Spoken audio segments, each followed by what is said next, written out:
Every Wednesday, we get an opportunity to come to you. Very excited to share really great information. I say money encompasses everything. So we really always have great information to share with you about money, life, and everything else. So tonight's topic is important to me because when I think of women and money or women and finance, it really, all those things. Women and finance matter to me a lot. So tonight we're gonna have this really great conversation with I would say, she was named the Wall Street Pioneer, a Wall Street Pioneer. She's one of the leading financial advisors in the country. We say ignorance is bliss, but not when it comes to financial literacy. A lack of financial literacy or a lack of knowledge can have long and short-term ramifications for us and our families. And women in particular, we are the most vulnerable groups. Why? Because of the fact that women do experience issues like divorce.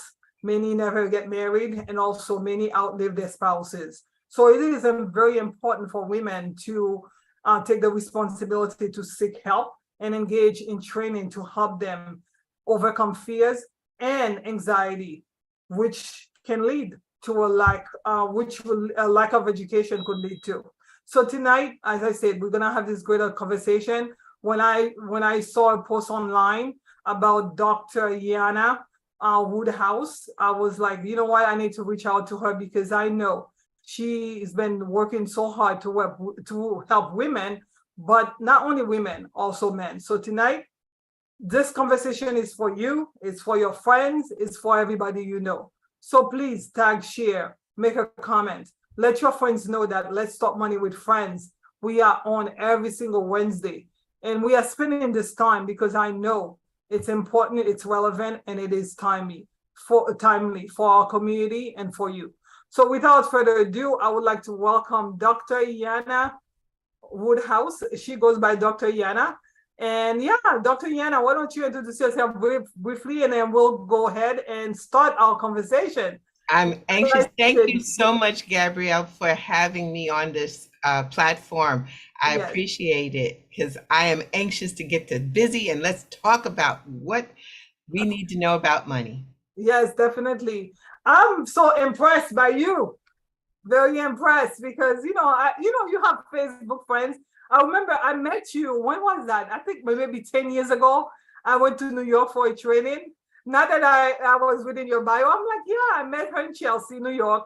10 years ago, I went to a training and I decided to go visit a friend of mine who is in the industry. Yes. And I ended up at your office because he's one of the brokers at your office. That's right. And we started having conversation, and somehow we got connected after that on Facebook.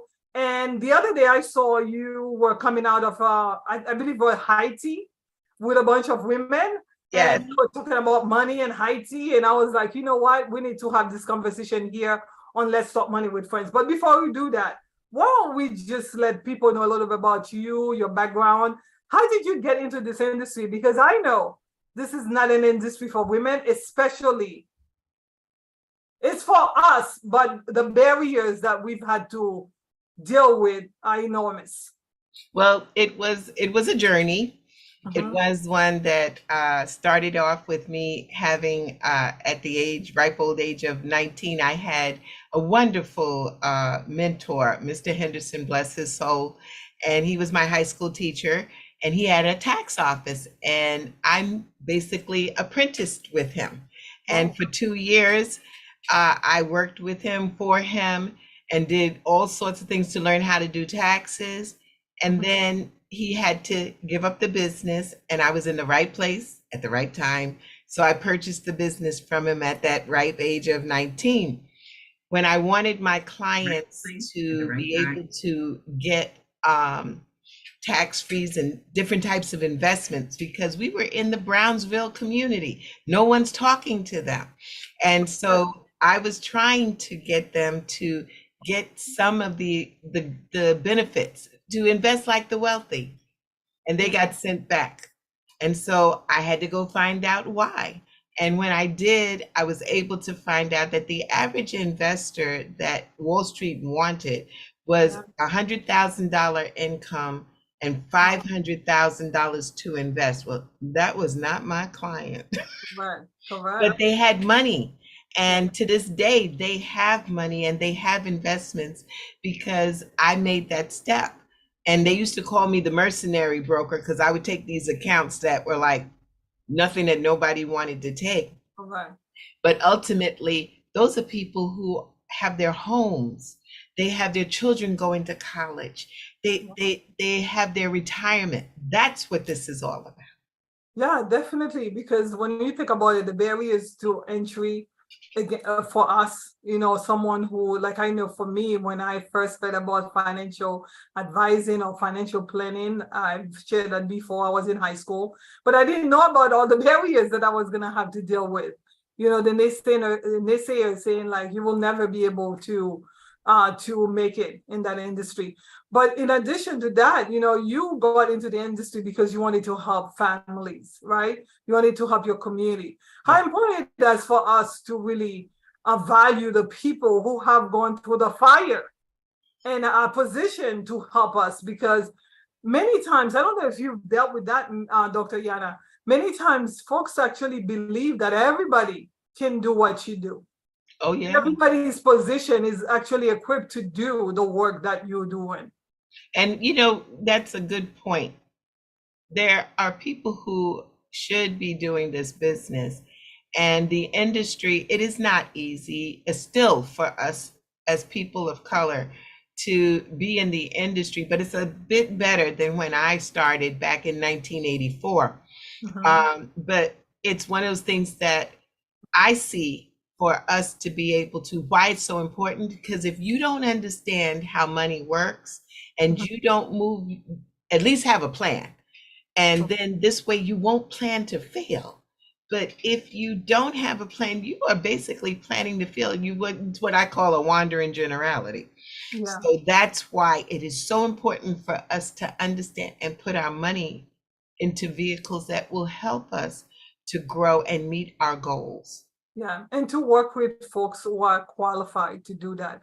I know I was reading this article that was reading about you, and you said that one of the reasons why you decided to pursue that tax business at 19 was because your dad had said to you, he who write, I'm sorry, he who writes the check is free. What does That's that mean? entrepreneurship. I know. What does that mean though? I mean, can you explain it? Sure, be glad to.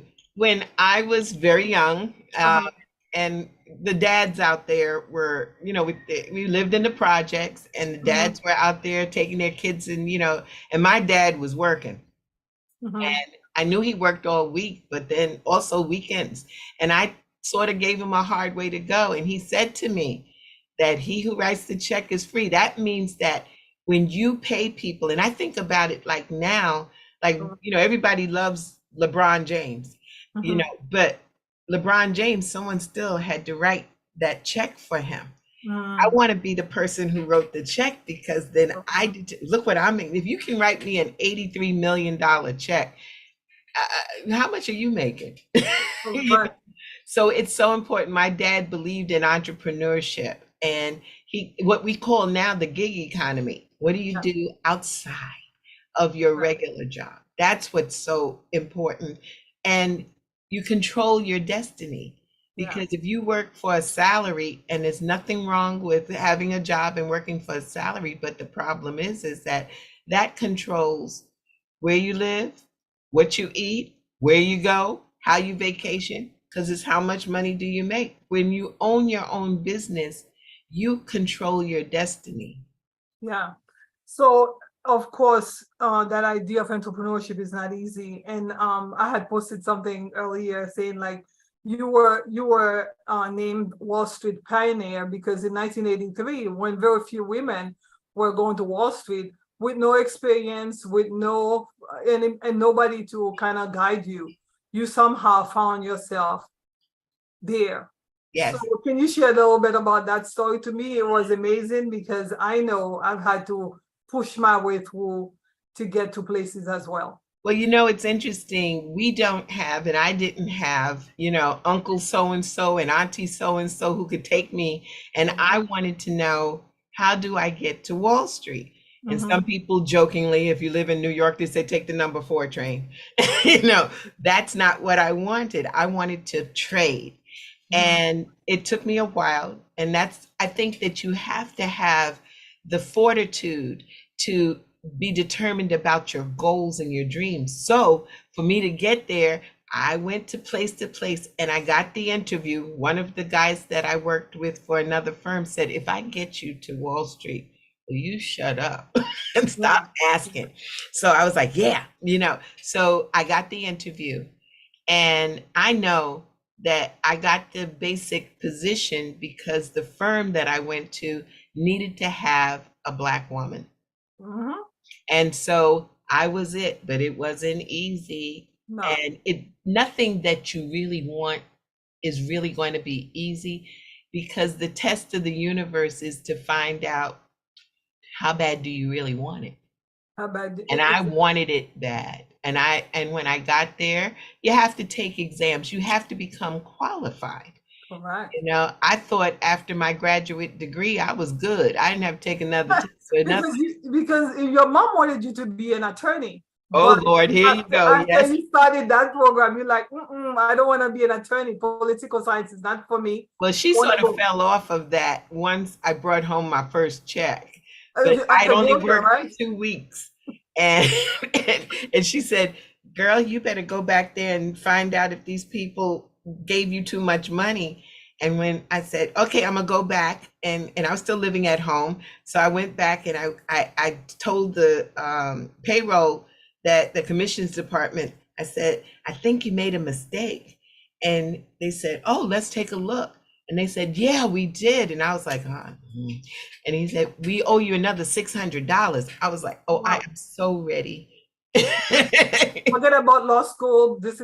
We need lawyers in our community, definitely, because I work in an environment where we don't have enough lawyers and attorneys to help us fight our battles. But also, definitely, when it comes to money, because I say on this show that money encompasses everything. Everything you do, from the time you wake up to the time you go to sleep, you're dealing with money. So you need to have qualified individuals like you. You went to school, you got your bachelor's and your MBA, and now you're in the industry. And of course, you got there because you feel like, oh, I want to help my community. I want to help. So how easy, or like you said earlier, that the industry was looking for accredited investors, $100,000 earners, $500,000 in asset, but that wasn't your community. I mean, you stayed there for 14 years. You stayed at Wall Street for 14 years. Why did you, I know you retired at 38. How lucky, huh?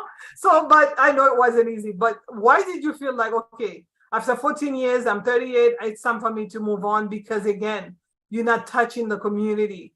You're not touching the community that you really went to school and went to the industry for, right? Well, the other thing is that it can be very stressful. The industry, depending upon, we were working with venture capital, and a lot of times people don't understand what that really means. But when a product is out there, like we brought Tofuti to the market. And so what does that mean? We offered the shares of Tofuti, raised the money so that Tofuti could expand to the level that it is today. But I truly didn't feel like I had accomplished what I wanted to do. And yes, I had done seminars, but that wasn't something that was really promoted. And I got sick. The stress really stressed me out. And I say I don't retire unless I'm tired. And so I was tired. I was tired of battling, and I was tired of the quotas. I was tired of the product of the day. I was tired of the fact that I wasn't supposed to have the person who could invest $10 as well as the person who could invest 10 million. I was tired that we couldn't have that. And I was told that that did not exist in our industry, but they were wrong. There is some places that you can do that and be free. So once I figured that that was in existence, then I came back into the industry. But yeah, it was one I still, to this day, my focus is to truly bring financial literacy to our urban community. Yeah. Definitely. I can relate a lot with what you're saying because my passion has always been ever since I first heard about financial planning. And I think I was sharing with you that when I was working in banking, I was just 21 years old when I actually 22, just turned 22. And I realized that women were coming to the bank at the end of the year, or not the beginning of the month or the end Mm-hmm. of the month, whichever. And then they were coming to find, did I get my social security? We refer to it as social security because they provide all your security, financial security, and that's all they had to live on. And I remember saying to myself, what can I do to position myself, to educate myself? So that's why for me, going to school wasn't about me. It was about educating myself so that I could help community. And what can I do so that I could be positioned to educate, to guide, and to lead to a proper. So that's what you've been doing in the last since you left the industry, and that's what you've been doing. So my very first question, now that we're gonna get into the meat of things, in terms of like why we talk about women and financial literacy, Sure. we know that financial literacy leads to financial independence. What is financial independence, or what does it look like for your average person? In today's market, unfortunately, most people haven't gotten to the point of financial independence. And unfortunately, their mindset, that's where it starts. It's not about, it's just meeting the bills, paying, and we use words that are very negative. I can't, I don't have enough. We've got to expand that. And why is it so important? Because we're living longer. And especially when it comes down to women, we not only live longer, but we usually outlive our spouses. And then we need to know what's going on with the money. There's so many women I meet that they don't know how the bills are being paid. They don't know where the money is. And if the spouse dies, or worse, if the spouse becomes disabled and can't talk or function, Correct. what are you going to do? It is so important that you at least know the basics. Correct. And I think when you're not financial independent, or you don't know the basics, like you said, and you don't feel confident in that you are taking care of your financial life, your financial means, you're not able to do that, and you feel like you're out of control. Usually women by nature, we are worried, we always worried, right? We always worrying about how we're gonna pay for this, how we're gonna pay for that, the kids' education, the future. So it's very important for you to position yourself to get to that financial literacy process so that you can become financially. And that's the other part is that we as women, and I know this is going to sound so sexist, but it's true. Uh-huh. We can bring home the bacon and we can cook it at night. We Yes. need to know what to do. And if we don't, we try to make that dollar stretch. And Mm-hmm. we've seen it before. We've seen where the mother has, to give the kids lunch, and you got to figure out who gets what and how, we know how to do that, but we shouldn't have to. There are ways that we can plan and have enough money to get these things done. It is so important. Just to throw at you this one little statistic that drives me crazy all the time is that there is over 800,000 widows that's on an average in this country every year. Wow. 800,000. Can you imagine what could happen if they understood how their money works? But the average widow within a 3-year period winds up destitute. Correct. Because she didn't know how money works. She counted on other people to teach her or to show her way, and they've stolen her money, or she just went and spent it, Yeah.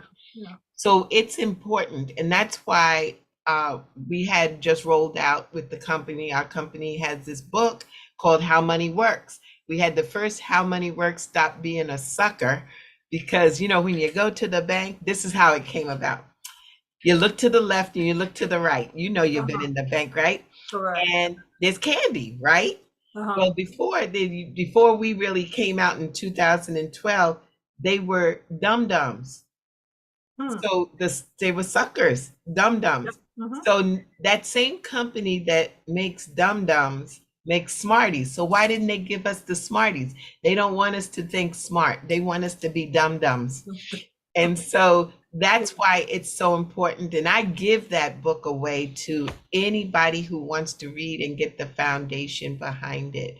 Yeah. And then when I went away, before I spoke to you and we connected, there was that we rolling out and officially rolling out How Money Works for Women. And why is it so important right now? Mhm. We need to see ourselves as women in this financial world. Correct. And that's the way to get it done. People tell you be an entrepreneur. Okay, where's the class?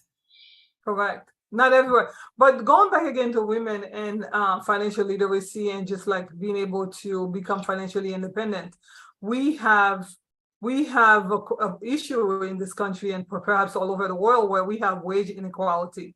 And because of the wage inequality, women are not able to accumulate as much wealth, even when they're doing the same jobs. Like you were in the financial services field, I bet you, if you were to look, the men were getting paid a lot more than you. Without a doubt, So, they've said that already. That's true.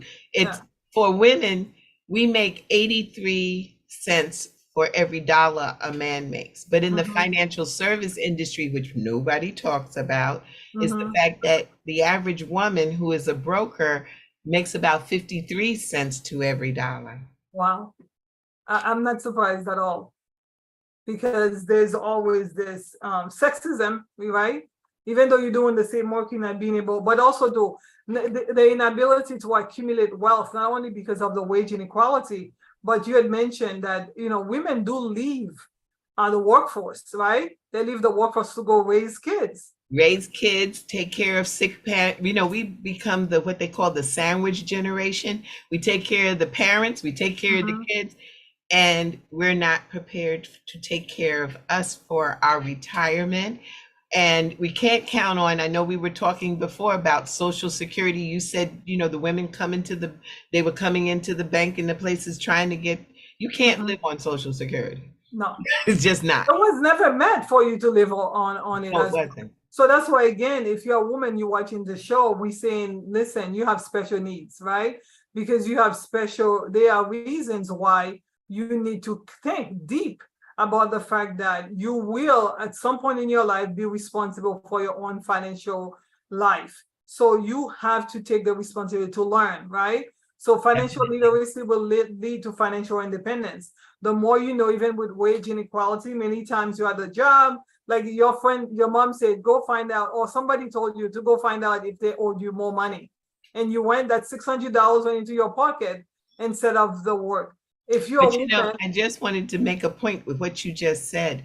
We will be managing our money, and they say by the year 2030, there will be over $30 trillion transferred in the hands of women.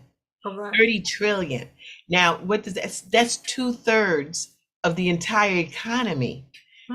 And we will be having to manage it. Well, if you don't know how to manage it, it's going to go into the abyss. It's going to go away.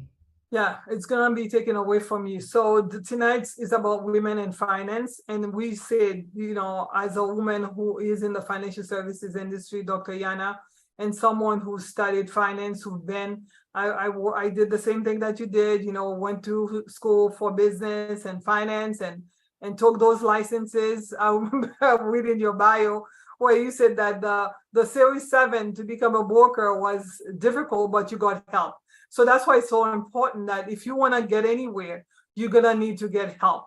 But you have to initiate that help today, right?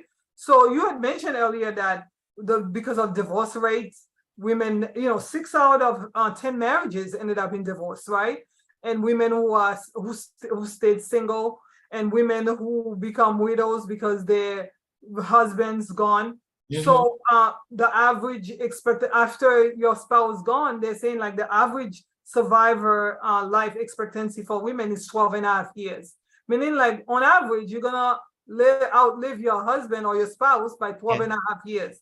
So why is it important that while they're alive, I think you already mentioned that, but we just want to reiterate, why is it important while they're alive that you don't say, well, honey, you take care of this. you're good at it. You're smarter than me. Why is it important to at least know where the passwords If you are? don't know, you're going to, and that's the title of the book is How Money Works for Women, Take Control or Lose It. And Correct. that's the deal is that, and you have to, we've got all of this money that's going to come into our power. And if we don't know, it's going to be squandered off. We go get some red bottoms, you know. Correct. So to prevent that, if we know, and not only just to be able to manage your money, but take a look at the financial service industry. Can you imagine if we had more women, and especially women of color, sitting down with women, helping them with their finances and the trust factor? We are good at listening, we're Mhm. good at helping, we care. So why wouldn't we want to be in the financial service industry? But that's because no one told us we could go there. Correct. Correct. And the idea of like you being able to not only have the education or the training to help other people, but first and foremost, if you're a woman who's married today, don't delegate all that responsibility to your spouse or Don't do husband that. or whoever, because at the end of the day, you need to be in the know. And if you're a single person, even more so. And if you've already lost a spouse, don't say, well, my children are going to be taking care of that. I'll leave it to my junior, or I'll leave it to my financial advisor, because you just mentioned like how many times this is a lucrative industry. This is an industry where money is involved. That's why I was saying to you, if you don't have stellar credit, you cannot stay in that industry, No. because FINRA will regulate and they're constantly checking to see if your credit score, if your credit is up to par, if your That's right. finances as a financial advisor is up to par. So they don't even want anybody who has questionable credit to be in the industry. But many times they have folks who do have good credit and they're in the industry and they don't do the most ethical things. So Right. that's why it's so important, even when you have a professional working with you, that you have the literacy, that you sit down and be part of that. That's why going back to your book, There's a right? point that you're making, which is so true. And the thing is that on the average, Mm-hmm. the male financial advisor talks to the man. Mm. And I know we used to teasingly say that a woman could honestly walk around, clean the house, cook the meal, and the financial advisor never tell her to sit down. Correct. And so I jokingly was saying, and I happened to been online. One of my clients treated me to go to see The View. She had Mm-hmm. tickets, and we're standing on the line. And my client said, "Oh, by the way, she's my financial advisor." And the woman stood there and said, "Are you really a financial advisor?" And I said, "Yes, I am." And so she says, "Okay, I can't do anything now, but when my husband dies," this is what she said, "when my husband dies, can I have your card just in case so I can call you? Because I'd like to have a woman to work with." I Correct. like to hit the floor, but I understood what she was saying. The average woman, when she does come into the money, they do fire their financial advisor because he never talked to them. I Correct. teach the financial advisors that I work with and I mentor that you have to, when you sit down, both people get the card, both people get talked to, whether Right. they want to or not. It's important. Make Mm-hmm. that time. Yeah, it's very sexist when you don't, because at the end of the day, they are going to be, I don't know, I like to talk a little bit about current events. Events. We have Kevin Costner, you know who the hunk Kevin Costner is, right? The Yes, well-known, well-known actor. And yes, he's going through a divorce right now, and his wife is asking for a certain amount of money, and people are saying like, what do you mean you're accustomed to this? You ought to be. So even in that situation, because of divorce and because of the fact that if you are accustomed to a way of life and you want to maintain that way of life, and perhaps during the divorce, you may not get enough money to maintain that way of life. How important it is, again, for women to always have their own bag. oh yeah, you gotta have what they call your mad money. Yeah, yeah. Okay. And not only that, but in the midst of a divorce, one of the we do seminars on divorce. Mhm. And one of the things that women don't realize, when they say you get the house, Correct. Okay, so you get the house and I got the retirement account. Okay, how are you going to pay for the real estate tax? How are you going to maintain the heat, the electricity? You need money. And Yeah. many of the men make decisions, and of course, the lawyers negotiate. Mhm. And the woman has to sell the house Yeah. because You cannot. because she can't afford to keep the house. I remember there's a movie, The Waiting to Exhale, and in there, it was in there that the woman who had helped her husband build the business, and he wanted the divorce. So, Okay, and he had cheated on her, whatever. But when she had smart enough to say, "I deserve 50% of this business, I deserve," yeah. but if you don't fight for it You know, and you just like, don't know, you wind up with the okie doke. yeah. So financial literacy, being able to empower yourself with knowledge, to know what you're worth, to know what you need to do along the way to prepare yourself, to be side by side. If you're married, to stand by side, but not behind him. No, no, you don't need to be standing behind. You need to be standing side by side so that you know what's going on and you can visualize, right? Because when you're planning short term and long term, you can visualize if something were to happen, if you were to die prematurely, what am I gonna do? How am I gonna carry on? If we were to get divorced, you're not being negative, but you have to plan for all those circumstances because And of and the young. also even for the case of the taxes, as you're an Mhm. enrolled agent, it is important that when you sign, many of people sign the returns, and especially women, they sign the return and they haven't even looked at it. Correct. And that's why I know IRS ultimately decided to create the injured spouse, Well, because many women have, and men too, but mostly women have signed returns and don't know what's on there. yeah. And then when the audit comes, they have to pay back this money that they don't even know why. Or okay, I'm gonna put something out there. There's children on that return that didn't come from her. So you gotta be in the know. As a woman, that's why we're talking about tonight, women and finances. You have to be in the know. And the best way for you to be in the know is to educate yourself. Financial literacy is the must. So we want to talk about the program. Before I do that, because I had read someplace online that they said that since COVID-19, women are more engaged now in terms of like investing in the And stock in business. and investing mostly in the stock market because of the plethora of like platforms that are readily available where you could invest as little as $50 or however much you want. How do you feel about that? Like I for when think, folks are going online yeah, without. I'm one that, if number one, I know that it's still hard to find financial advisors at times that will sit with you when you don't have the $500,000. Correct. But I have those brokers with me. I have those people that work with me. But I think that once you sit down and get a plan and put it in place, then you know what you're doing. You need to have a financial professional.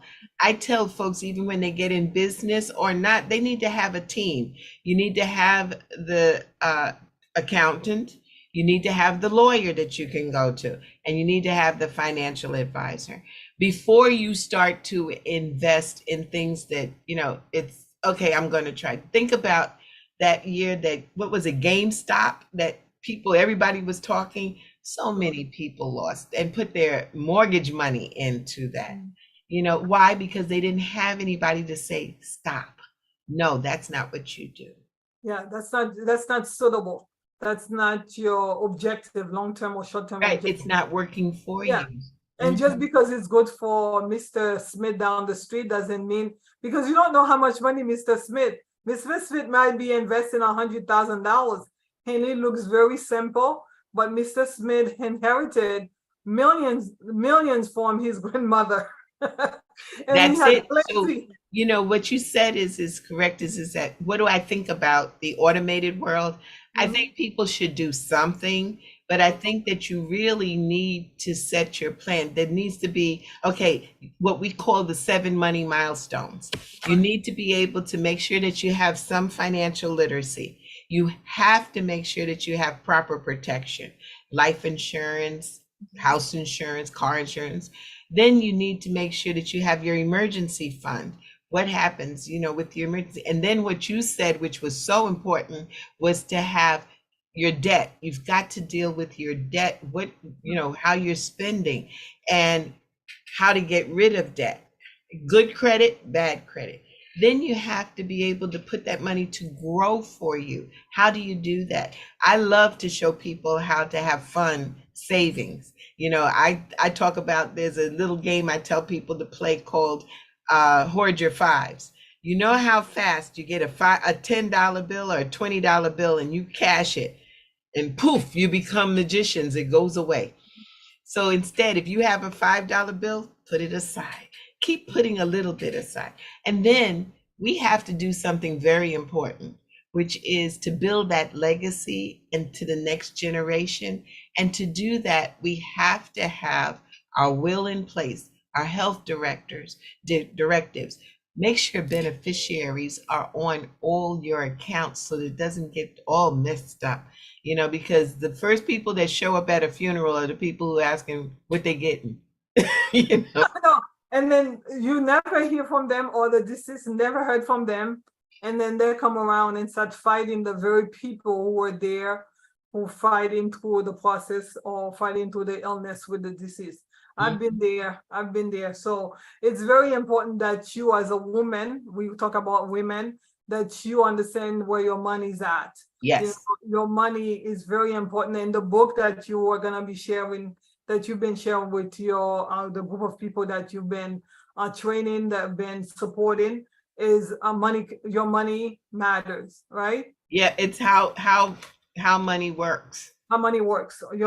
But also, what's important is. Can I see the? I know you say you're gonna send me a copy. I'm sending you a copy. Yeah. How money works. Stop being a sucker. Yeah.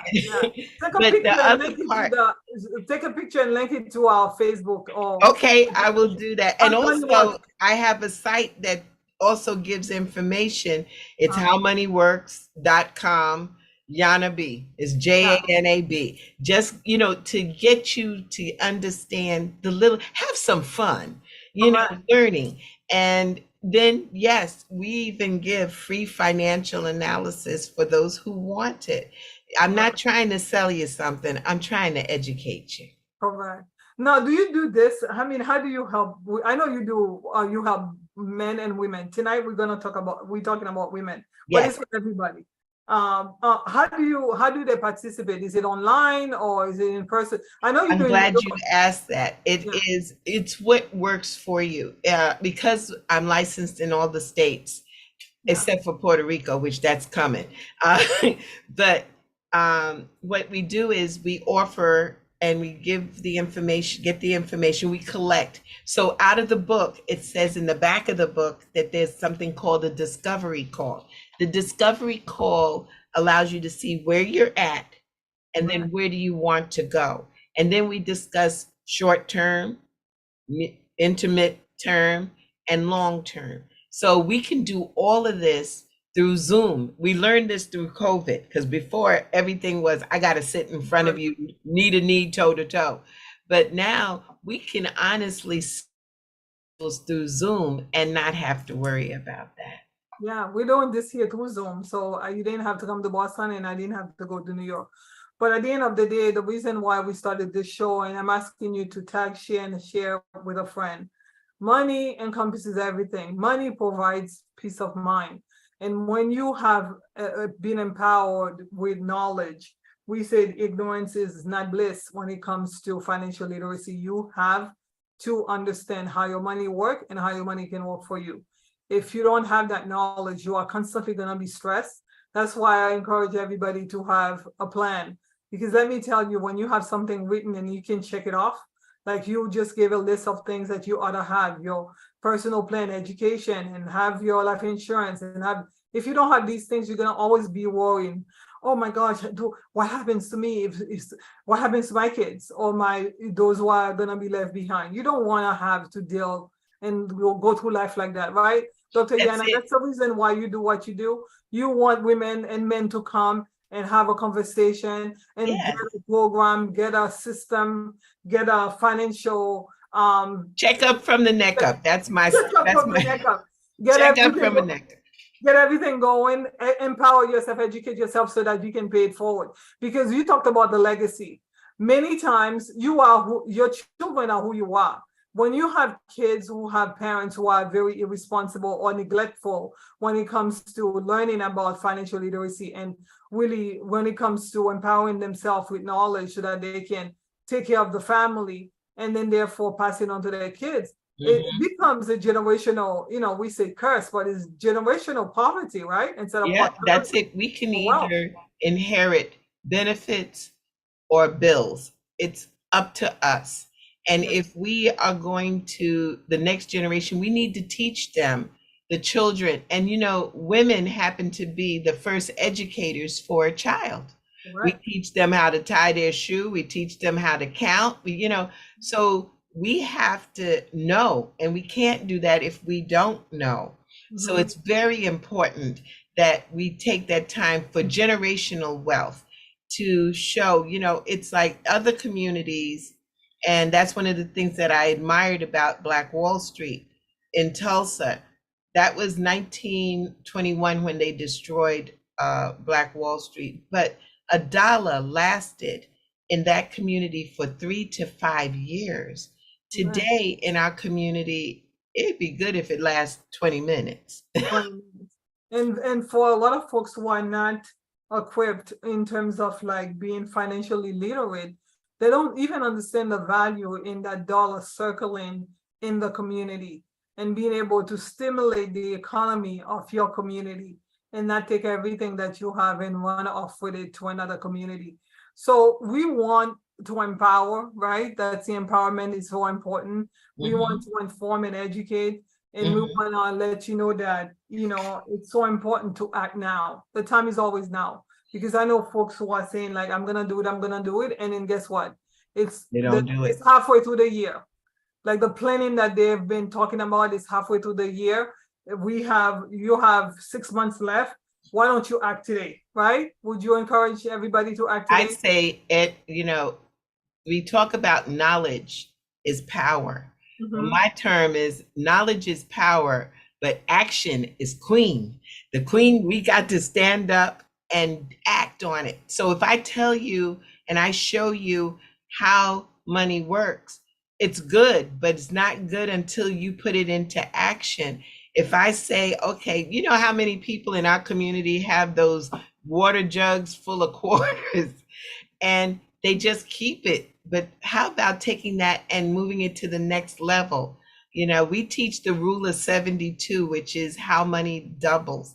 Mm-hmm. Okay, so how do I make my money double? If you have an investment or a savings account at 1%, well, you put a dollar in, you're lucky in 72 years, you got $2.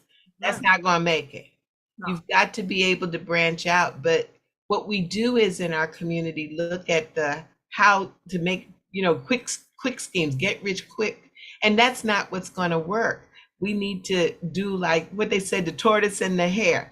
We Mm-hmm. need to take it slow and steady. And if after you do all of that and you want to go ahead and invest in some of the other stuff that's out there that is very risky, go ahead. You can go gamble at Atlantic City if you want to, as long as you've got your plan together.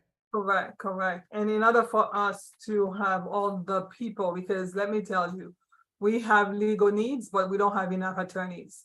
No. We have medical needs, we don't have enough doctors. So the first thing first, I think we as a community and as people, as families, we have to start encouraging our young people. And when they venture into an industry, we have to support it.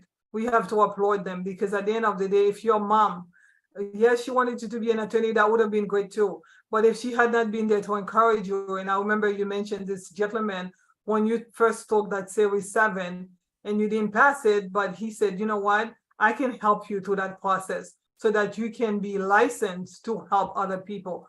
How many years later? 40 years later? Yes. Because of him, he sowed a seed, and now that seed has multiplied exponentially.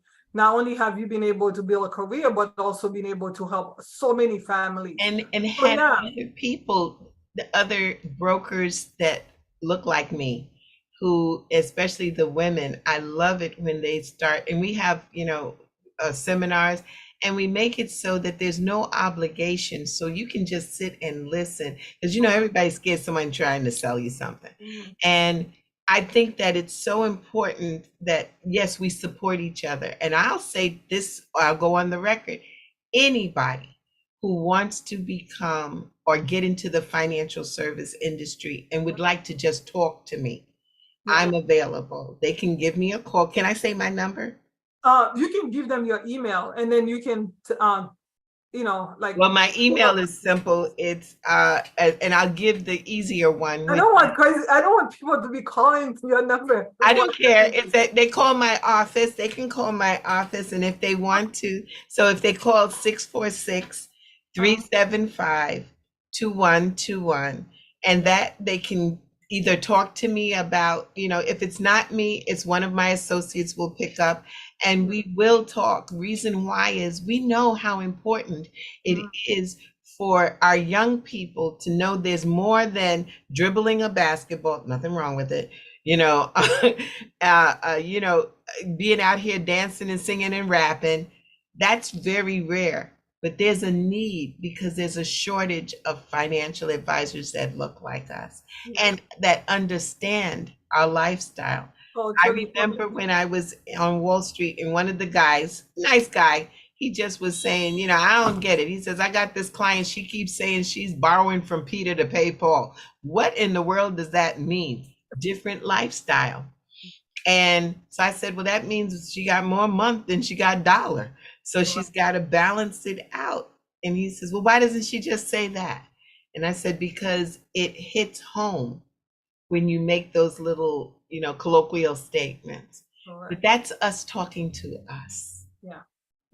You need culturally competent advisors, attorneys, doctors, you name it. That's why, again, I wanted to start this conversation with your background, to let people know coming into this industry is not easy. I know I've dealt with an insurmountable amount of pain and stress being, being part of that industry. But I kept going for the years I was in it, working full time, because I wanted to serve my community. And I know from our conversations off camera that you have gone through a lot, and you've kept going because you know that without you, so many families are not gonna get the help they deserve. So yeah, encourage your children to go into industries that we need. We need representation. Representation matter. But when they're there, encourage them. Trust me, it's not as easy as you think. But at the same time too, as parents, as women, especially, you need to educate yourself. Please do not delegate that responsibility to somebody else, because you need to take charge, because you can keep passing it forward, paying it forward by educating your kids, and the legacy of wealth versus poverty. That's what we need in every community, but especially in minorities, Black and brown communities. So that's because we have the racial wealth gap. Correct. For every $200 that's saved by other communities, we're saving like $7 for their 200, because we don't have the exposure. So it's necessary. If someone said to you, you could save, $100 a month. Can you save $100 a month? And if you put it into certain investments, will it be taxed, not taxed? All of those little lessons that you learn. And then the most important piece, you got to do it. You got to act. Yeah, there's a lot to learn. There's a lot that we had to do to be where we are today.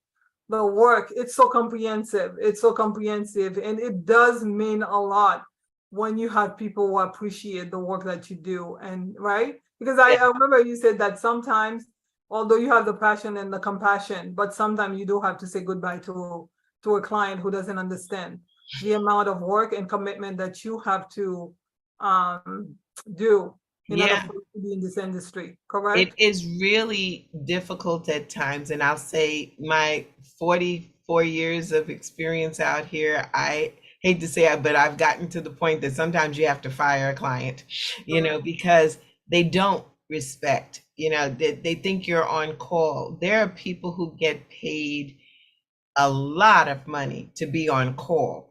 And when you call, you know, and I say this to anybody who is in business or working with someone who is in business, especially people of color, you must be understanding.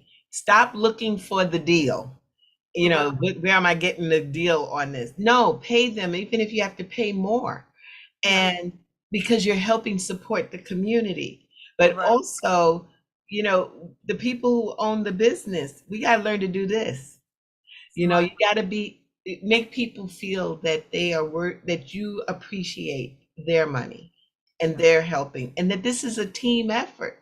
So yes, it comes sometimes, especially when it comes to, I want this, I want that, I need you to do this, but you don't want to pay for that. That's not good. And so, you know, everybody is not set to be a financial advisor, but everybody needs to have a financial plan. Correct. And unfortunately, outside of, you know, what you do, the corporate world, they have a couple of tokens who look like us, right? And it's so important that when we are in a position to help you, that you understand that, my gosh, how much it took, the toll from the time you start until the time you end the industry. It's very interesting. Very taxing. You said something very key about the tokens. There are many of people that look like us that don't believe that we are deserving of coming in, getting the service. I heard it. I had met a young man, and this was some years ago, and I was talking at the Jacob Javits Center about economic stability. And I mentioned about people coming into the industry that look like us. And he said to me, do you honestly think you can make some money helping Black people? That's exactly what he said. And I said, not only do I think I can, I have. And I'm going to continue. And I hope you come out of the industry, because you are one of my problems, that you don't believe that our people deserve the same type of investments and structure and abilities as anybody else.